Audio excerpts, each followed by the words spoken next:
you have a unique perspective. And I wanted to get it on here because you're a manager who has people who under in their charge that that utilize publicists, but also you're a journalist that gets pitched by publicists, and that that fascinates me, that like dichotomy there. How do you find it? Well, before I started writing for outlets like Alt Press, Loudwire, and Substream, I was being pitched stuff for Waldman's words. Like, I mean, you literally know that. So it was a unique thing because I got to see both sides, and so I try to have empathy because everyone's just trying to help out their clients at the end of the day.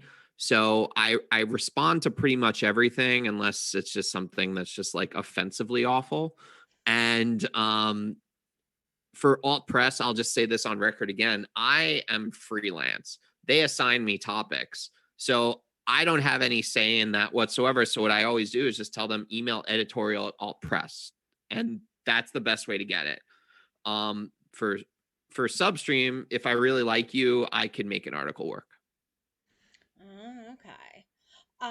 Now, what is your experience with publicists? Like, have you have you run into the same people in both worlds, and how have you handled it? Um, it's been good. I mean, I also come from the world of being a former musician who's had publicists for me. Yeah. So I guess it's like different tiers, but I mean, the publicists that I know, like I would say the ones I would know the best would be you and Mike Kubios. And Mike Kubios was the City Drives publicist in 2006.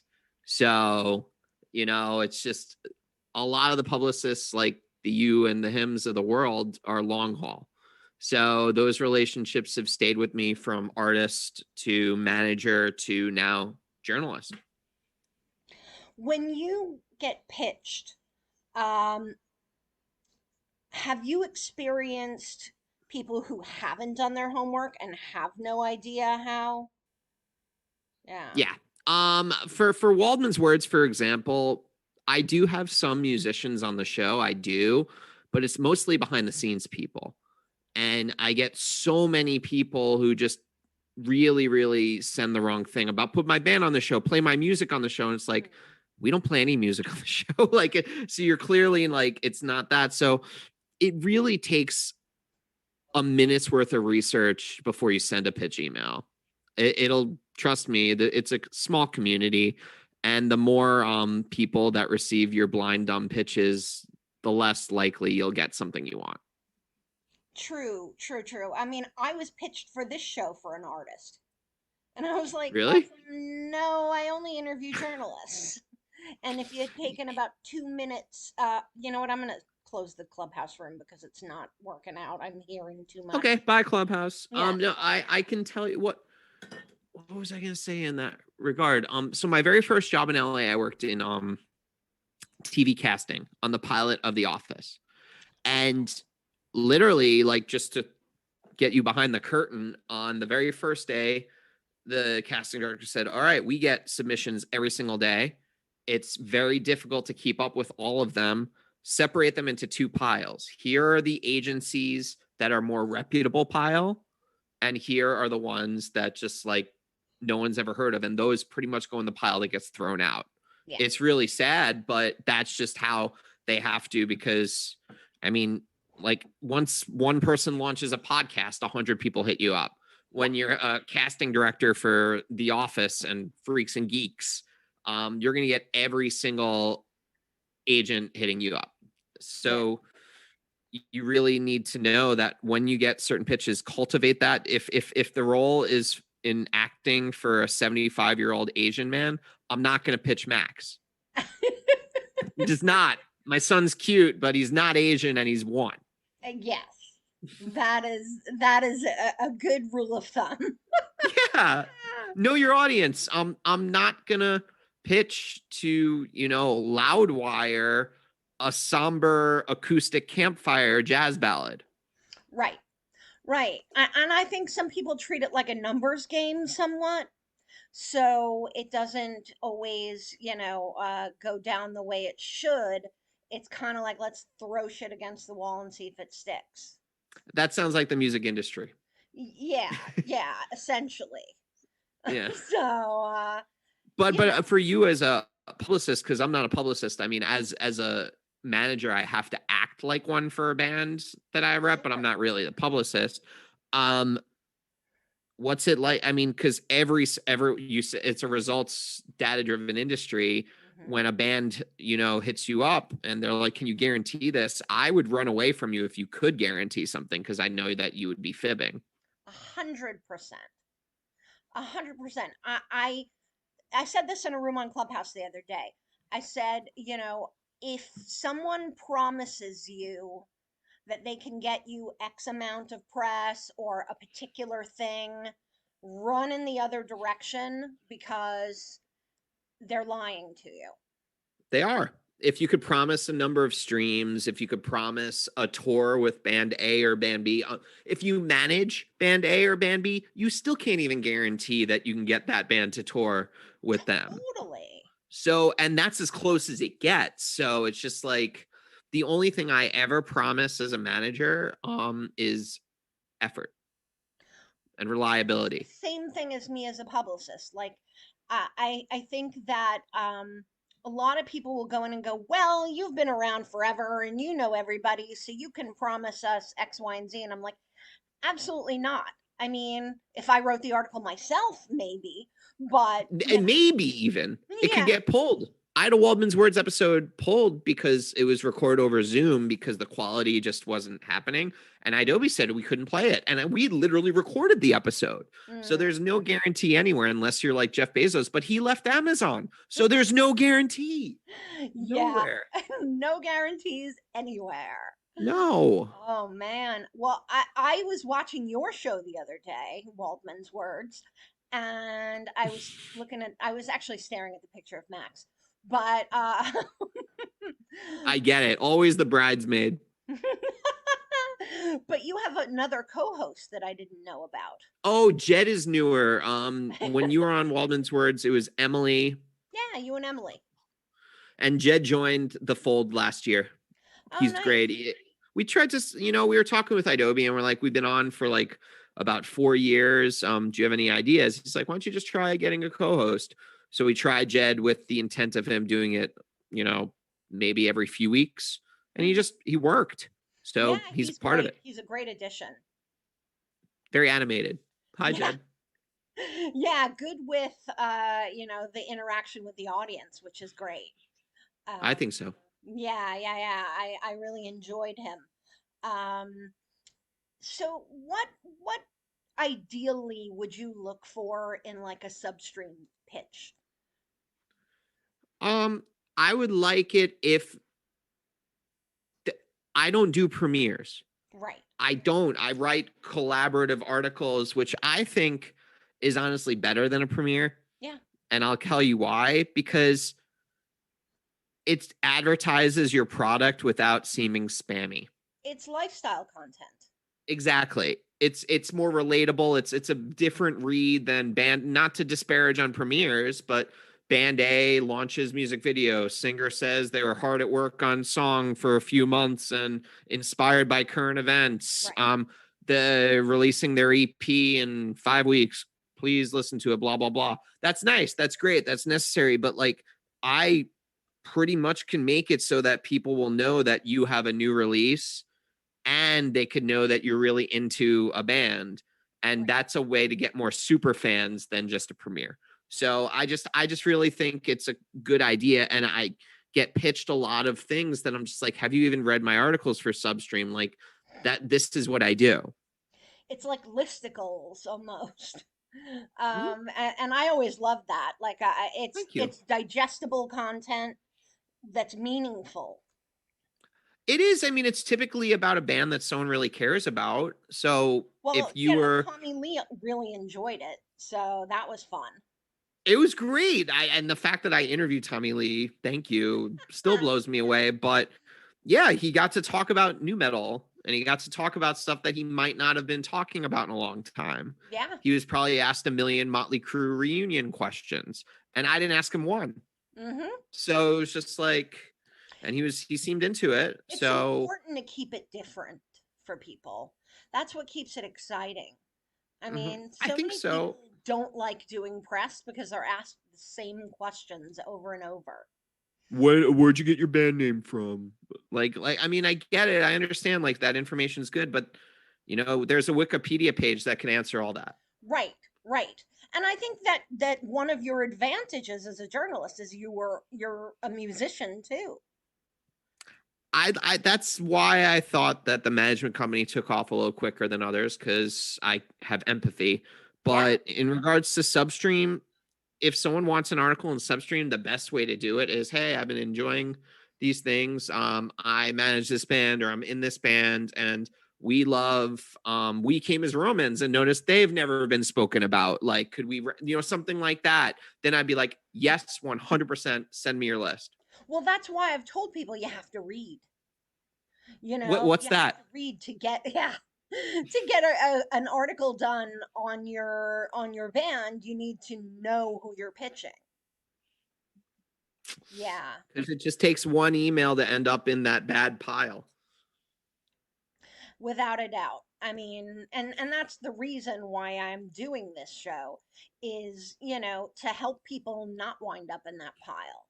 To How do give they fathom they're in that pile? well, that I mean, it's understanding PR. It's understanding really that it's not a numbers game. It's not shotgun PR, like just spray it and see if, you kill something.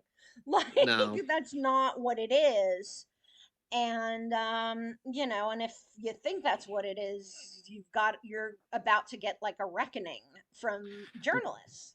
One really good article with quality content is better than 20,000 reshares of the same bullshit. And Agreed. so find find your target. I mean, it's not as difficult as you think to pitch someone. I mean, they get pitched a lot and the biggest people at Rolling Stone get that and to every small outlet. Know who you're pitching to. If you're going to be pitching for something to Billboard, don't pitch the business person a premiere. Yeah, yeah, for sure. And like, publicists are great intermediaries, but you have to have the story together, and there has to be something compelling because great music ain't enough these No. days. If great music was enough, then the charts would be different now. Oh yeah, for sure. It's not. It's never been enough. It's more about the story, like you said, the total package, and now compelling visuals. Yeah, yeah, compelling visuals I've found to be the most important, actually, but compelling in a way that it'll actually tell your story, that it'll let people know essentially like the essence of who you are, because you can't even get people to stop and listen if your visuals aren't compelling. I'll tell you that that's true because I have managed many people in a short amount of time, Mm, and the ones that get the most response from people in the journalism front, people on the label front, mm, people on every front are the ones that have the look. yeah, And that's even before people click on the music. So if you're at a supermarket and you're choosing between two pieces of chicken and one is really veiny and weird looking and the other looks like it was cut by a, a emerald, you'd right, take the one that was cut by emerald over the veiny one. So put yeah, your best foot forward with that.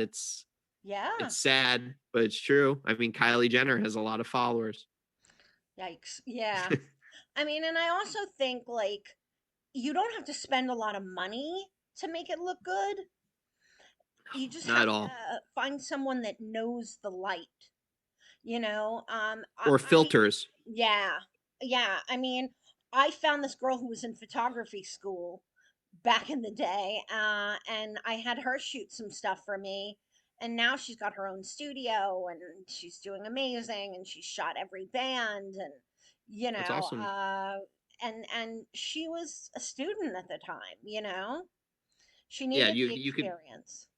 I mean, with cell phones today, like just think about True. when you used to have a disposable camera and the quality on that, and now like this phone right here, it could take stuff that could be like, I mean, didn't Apple use like strictly iPhone images in a commercial just to show you like the power of this Yeah. camera? It's crazy. I mean, you Yeah. can do it. Obviously, if you're in a position to get a higher grade camera, go for it. But this works now. Yeah, yeah, absolutely. I've found that it works just as well as anything else. And, I feel like people see barriers to PR and, where there aren't. You What do you know, mean? I feel like people are like, well, if I had the money, I'd get a trainer and then I'd look better and then I'd take photos with a professional photographer, but I don't have money for that. And I'm like I said this to an artist the other day. I was like, just work out in your house. There's plenty of things on the internet. Go to the gym. As far as photographers go, I know people. We'll work it out. It's just you're running a business. The business is your band. You're not It's your going to go brand. spending money. Yeah, you're not going to go spending money stupidly and to get results, but you can get the same results not spending money and just being creative. And you can write it off. Yeah. So whatever you pay a photographer is a business expense. It literally is.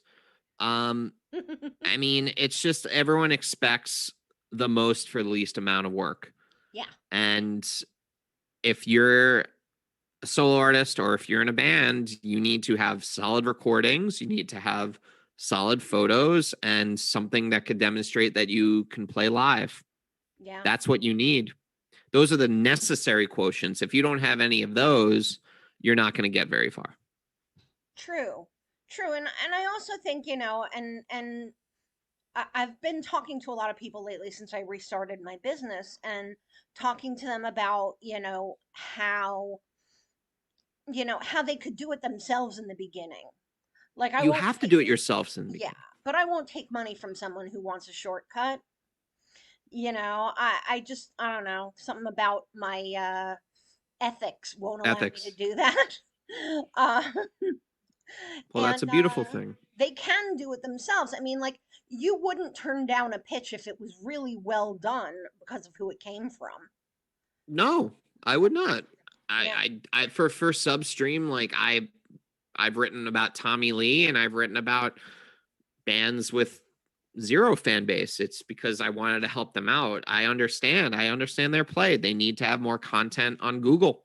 They yeah. need to be more searchable so that people can learn about them. And I'm happy to help. I really am. Substream's a legit publication, and they let Absolutely. me write about what I want every week. Yeah, I'm that's very fantastic. fortunate. Yeah, that really is. And I mean, you're a big supporter of indie, business people, indie bands, and I think that comes through in everything you do. And that's Thank why you. I like working with you because you have every side of the business covered. And we saw Nicole Kidman and Keith Urban. Yeah, at Soho House, and we prevented my friend from accosting them.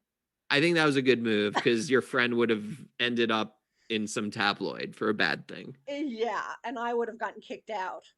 Yeah, it Um, wouldn't have been good. yeah, But yeah, those two porcelain humans were great and the food was great. But anyway, no, it's just everyone wants to get good press. Everyone wants to get their music covered. And since print media is not what it used to be, getting featured on a blog or an article is a big deal. And I don't take that lightly, but your first impression, if you're sending an email and it's got a million grammatical errors, it's clearly done with no research.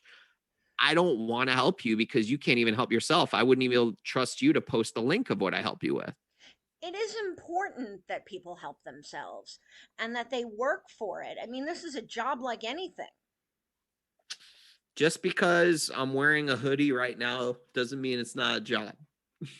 You know, Right. Right. at CAA, the agents are all in suits, expensive suits. Then you get to the music floor, they all look like me. It's Yeah. funny.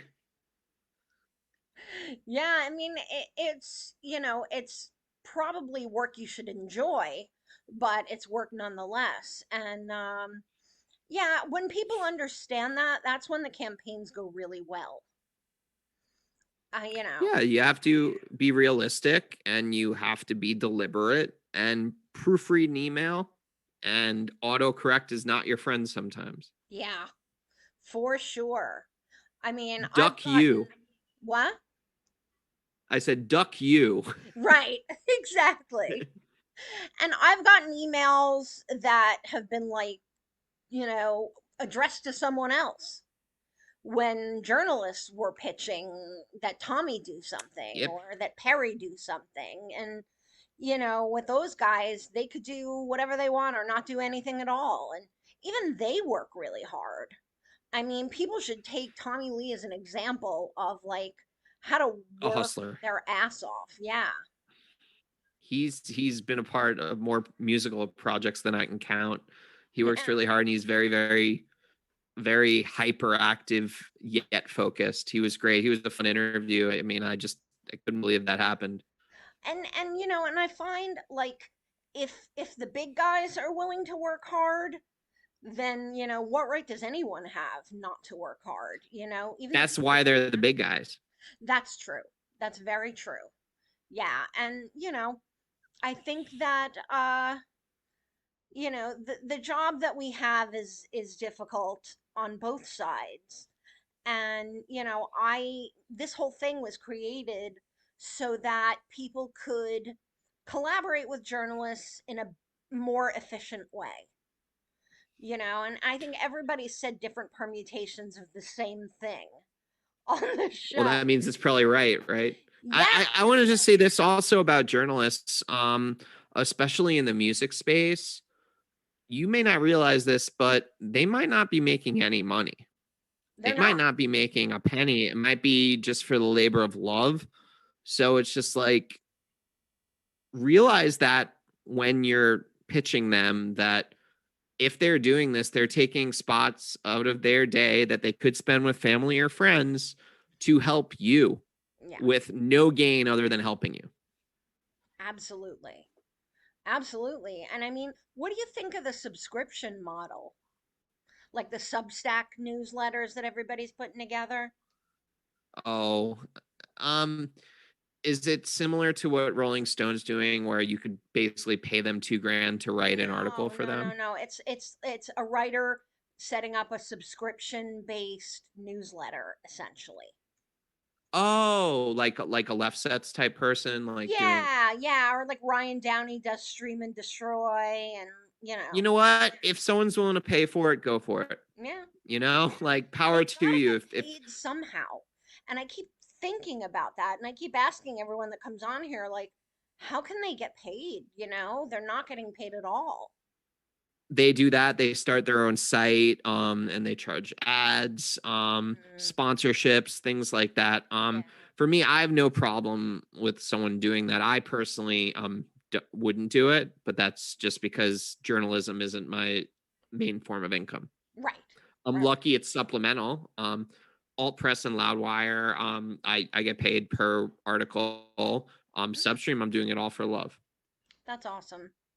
Well, that's wonderful, and I know we need to relinquish you for dad duty for that cute little man that you got there. But You're a fan. I Thank am you. I'm Um, the biggest fan of Max. So I'm not gonna argue with you on that, but you're definitely a super fan.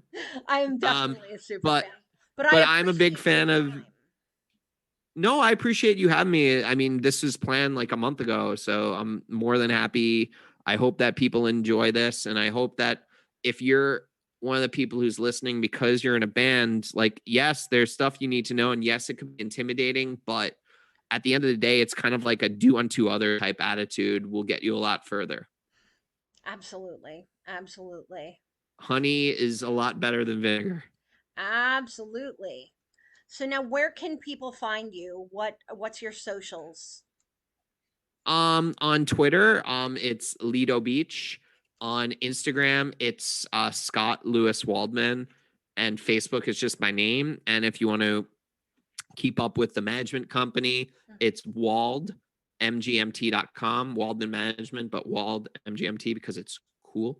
And yeah, Waldman's Words is on Adobe Radio. Jamie was a guest. A number of people she knows have been on. That's every Tuesday night at 5 o'clock Pacific.